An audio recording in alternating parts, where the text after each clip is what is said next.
คนแต่งออฟโรดเยอะมาก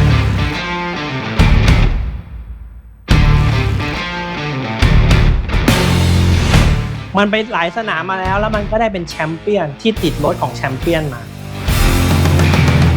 เพื่อนๆไว้ใจได้ว่าถ้าสายลุยแล้วใช้งานได้จริงเทคโนโลยีการออกแบบลายบล็อกดอกยางพวกนี้มันจะทำให้ความสามารถในการไต่ออกจากหล่มไต่ไม้ไต่หินมันสามารถทำงานได้ดียาง BF Goodrich KO3 รุ่นใหม่ล่าสุดของ BF Goodrich ใครที่เป็นสายลุยสายทนสายอึดสายถึกสายเข้าป่าลุยน้ำลุยสวนลุยไฟลุยฝนต้อง BF Goodrich KO3 เท่านั้นครับ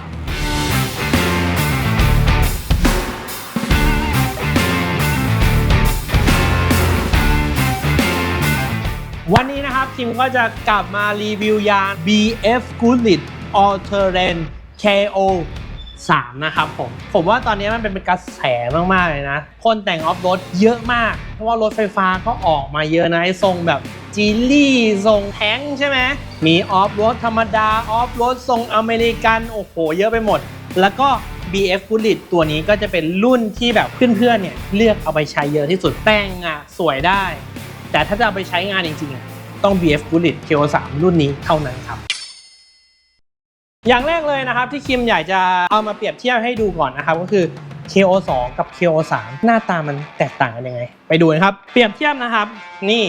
หน้าตาของลายดอกยางนะครับ BF Goodrich KO2 กับตัวนี้ KO3 นะครับผมอย่างแรกที่คิมเห็นชัดเจนเลยก็คือหน้าสัมผัสของบล็อกถนนกับพื้นถนนนะครับตรงเนี้ยเห็นปะหน้าสัมผัสพื้นถนนเนี่ยมันจะน้อยกว่า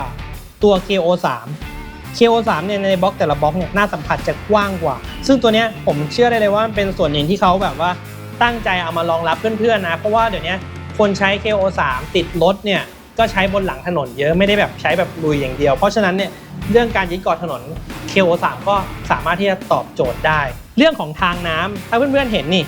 รอยต่อทางน้ำของ KO3 เนี่ยมันจะมีลักษณะเป็นแบบรอยต่อเชื่อมถึงกันแต่ไม่เหมือนกันอันนี้เห็นไหมรอยต่อ KO2 มันจะเป็นเหมือนเขาวงกตเลยการระบายออกของน้ำมันเลยทำได้น้อยกว่าทำได้ยากกว่าซึ่งตัวนี้เป็นส่วนที่ KO3 เนี่ยเขาพัฒนามาเหมือนกันนะครับในเรื่องของการที่จะเบรกบนถนนเปียกรีดน้ำได้ดีเพิ่มมากยิ่งขึ้นถ้าเห็นได้ชัดเลยเปรียบเทียบเลยไหลยางของ KO2 เนี่ยตรงกว่าซึ่งพอไปใช้งานหน้างานแบบโหดๆเวลาถูกกระแทกถูกแทงถูกทิ่มตรงบริเวณไหล่มันมีโอกาสที่เกิดได้ง่ายกว่าเพราะว่ามันตรงมันชันนะ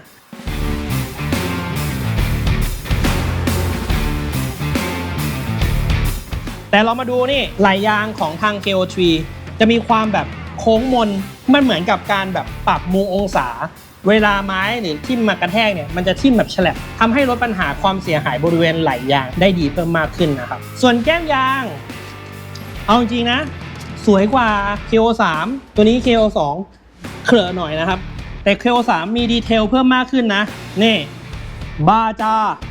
แชมเปี้ยนเขาจะบอกว่ายาง KO3 เนี่ยมันใช้ได้จริงมันลุยจริงมันไปหลายสนามมาแล้วมันก็ได้เป็นแชมเปี้ยนที่ติดรถของแชมเปี้ยนมาเพื่อนๆไว้ใจได้ว่าถ้าสายลุยแล้วใช้งานได้จริง BF Goodrich KO3 ตอบโจทย์เพื่อนๆแน่นอนครับไซส์ยางนะครับจริงๆก็ไม่ได้แตกต่างอะไรจาก KO2 เลยขอบ15ยางนิ้วขอบ16 265 70 16 265 7 56 265 57 265 60 18 265 50 20 755 20ก็แล้วแต่เพื่อนๆเลยว่าเพื่อนใช้ไซส์ไหนแต่งแบบไหนนะครับส่วนต่อมาผมอยากจะพูดถึงเรื่องของเทคโนโลยีที่ BF Goodrich KO3 รุ่นนี้เนี่ยพัฒนามาจาก KO2 นะครับผมอย่างแรกเลยนะครับเรื่องของเนื้อยางนะครับสูตรคำปาของ All Terrain รุ่นนี้เนี่ยมีความแข็งแรงเพิ่มมากขึ้นจาก KO2 เนี่ยถึง 15% นะครับเนื้อยางเนี่ยแข็งแรงทนการบาดการตำดีเพิ่มขึ้น 15% รวมถึงการสึกด้วยนะอายุการใช้งานก็เพิ่มมากยิ่งขึ้นนะครับเทคโนโลยีต่อไปเนี่ยคือว่าเทคโนโลยีคอการ์ดนะครับมันคือเรื่องของความแข็งแรงเพื่อยาง BF Goodrich KO3 รุ่นนี้เนี่ยสามารถที่จะป้องกันการเสียหายได้เพิ่มมากยิ่งขึ้นนะครับบริเวณแก้มยางตรงนี้มันทำให้มันแข็งแรงเพิ่มมากยิ่งขึ้นนะดูดิตรงนี้เป็นส่วนที่แบบเวลาโดนทิ่มโดนกระแทกเนี้ยเสียหายบ่อยพวกนี้เขาก็เพิ่มความแข็งแรงมาเพราะว่าหน้ายางตรงนี้แข็งแรงอยู่แล้วนะครับต่อจากข้อการแล้วเนี่ยมันก็ยังเป็นเรื่องของแบบการปกป้อง Advanced Deflection Design นะครับการออกแบบลายยางของ BF Goodrich KO3 ตัวนี้เขาก็ออกแบบมาให้โค้งมนครับฉลับออกเขาคิดมาแล้วว่าเฮ้ยจริงๆแล้ว การที่มันทำไหลยางมนเนี่ยมันช่วยฉลับความเสียหายบริเวณไหลยางแก้มยางตรงนี้ที่มันเป็นแบบจุดอ่อนของยางรถยนต์ทุกๆเส้นนะส่วนหนึ่งที่เขาออกแบบมานะครับก็คือ Full Depth 3D Design นะครับก็คือตัวบล็อกดอกยางตรงนี้พวกเส้นลายเส้นพวกนี้จะมีเทคโนโลยีเป็น3มิติมันสามารถทำงานเกาะถนนได้เต็มที่ช่วยตะกุยได้เต็มที่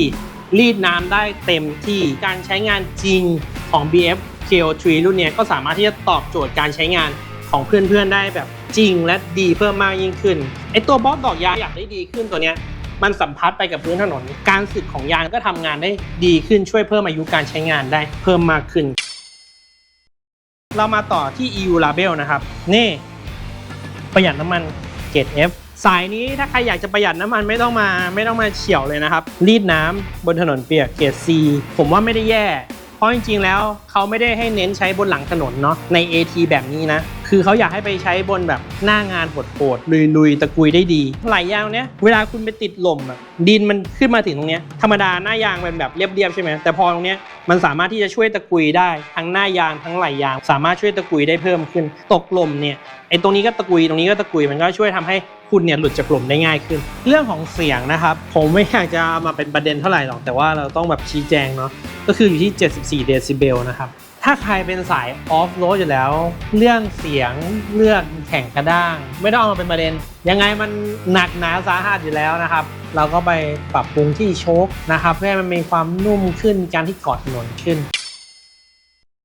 ก็ทั้งเทคโนโลยี EU Label แล้วก็เปรียบเทียบกับ KO2 แล้วนะครับคิมอ่ะไม่ได้เป็นสายแบบออฟโรดลุยๆเข้าป่าแต่ว่าเท่าที่ผมถาม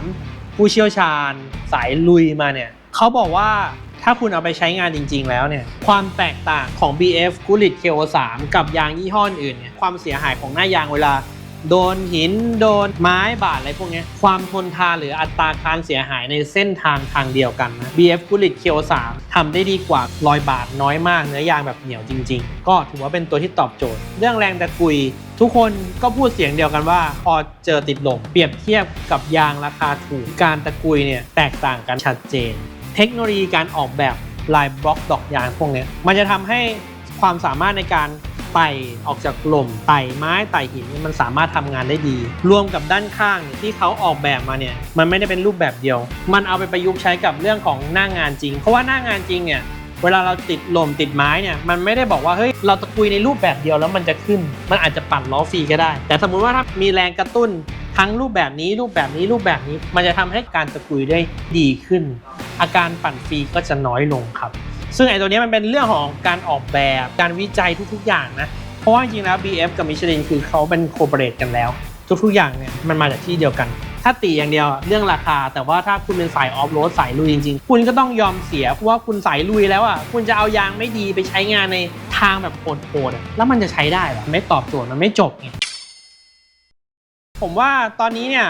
KO3 ถือว่าเป็นที่นิยมเพราะว่านอกจากยางจะดีแล้วราคาอาจจะแพงแต่ว่ามันถูกกว่าเมื่อก่อนเพราะว่าตอนนี้ Made in Thailand แล้วก็เป็นส่วนหนึ่งนะที่คิมรู้สึกว่า BF Goodrich อ่ะคือเป็นยางที่ดีเพราะถ้ามีบัดเจ็ตจัดนะครับไม่ผิดหวังแน่นอนถ้าเพื่อนๆนะครับเคยใช้ KO2 หรือ KO3 อยากให้เพื่อนๆเนี่ยมาช่วยกันคอมเมนต์นะครับว่ามันดีจริงหรือเปล่าเอาจริงนะผมก็อยากไปออกทริปนะสักทริปหนึ่งอยากรู้จริงๆว่ายางแต่ละแบรนด์มันแตกต่างกันนะครับฝากเพื่อนๆนะครับกดไลค์กดแชร์กด Subscribe กดกระดิ่งติดตามช่องไทยบิดของเรานะครับเรามีรีวิวมีการทดสอบยางอีกเยอะมากนะครับสำหรับปี 2026 นี้ติดตามกันได้ครับให้เรื่องยางรถยนต์ของคุณเป็นเรื่องง่ายที่ไทยบิดครับสวัสดีครับ